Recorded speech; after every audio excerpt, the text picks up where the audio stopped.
கும்பராசிக்காரர்களுடைய அப்பாவுக்கு ஆவாது. கும்பராசிகளுடைய கணவனுக்கும் தன்னுடைய தகப்பனுக்கும் ஆவாது. அவங்களுக்கு எந்த குறையும் வரக்கூடாது, தன்னுடைய மாங்கல்யத்துக்கு எந்த பலனும் வரக்கூடாதுன்னு உங்கள் சாமியை வேண்டிக்கிங்க. ஏன்னா உங்களுக்கு நடக்கக்கூடிய ஒரு தருணம் ரொம்ப கஷ்டமான ஒரு நேரம்.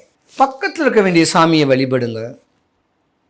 ராஜபோக வாழ்க்கை உங்களுக்கு சின்ன வயசுல வந்துட்டு போயிடுச்சு. 25 வயசோட முடிஞ்சு போச்சு. இதுக்கு மேலே கர்ம பலனை அனுபவிக்கணும்னு பிறந்த கர்மக்காரகன் சனீஸ்வர பகவானுடைய ஆதங்கத்தில் உங்கள் வாழ்க்கை ஓடிக்கிட்டே இருக்கும். இதில் இன்னொரு புள்ளியும் இருக்கு.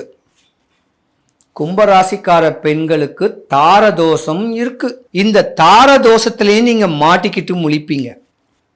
நீங்கள் உங்கள் ஜாதகத்தை, கும்பராசிக்காரங்க ஜாதகத்தை ஒரு நல்ல ஜோதிடர்கிட்ட கொடுத்து ஃப்யூச்சர் எப்படி இருக்குன்னு சொல்லி ஒரு கட்ட கால வயசுக்கும் எப்படி இருக்குன்னு கேட்டு தெரிஞ்சுக்கிறது நல்லது.